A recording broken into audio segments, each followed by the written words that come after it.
আসসালামু আলাইকুম গাইস, আরাফাত লাইফস্টাইলে আপনাদেরকে স্বাগতম। আজকে শুক্রবার, আমি আর আমার বউ চিন্তা করলাম আজকে কোথাও থেকে ঘুরে আসি। তাই বিকেল বেলা আমরা হোন্ডা নিয়ে বেরিয়ে গেলাম। আমরা যাচ্ছিলাম রেডিসন ব্লু ওয়াটার গার্ডেনে। রেডিসনের বারবিকিউ পিজাটা আমার বউর খুবই পছন্দ, কিন্তু রাস্তায় যে জ্যাম।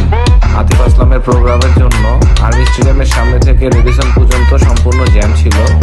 এই তো আমরা রেডিসনে পৌঁছে গেলাম। এখন আমরা রেডিসনে এন্ট্রি নিচ্ছি। তাদের পার্কিং জোনে যাচ্ছি বাইকটি পার্ক করার জন্য।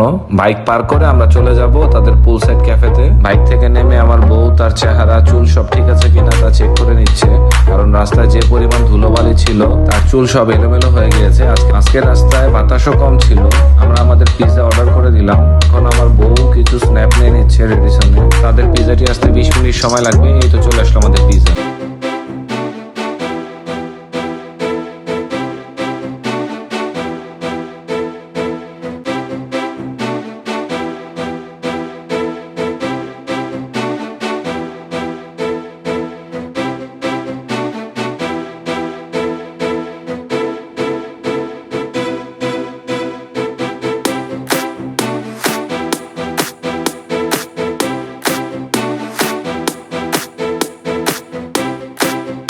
দেখার জন্য।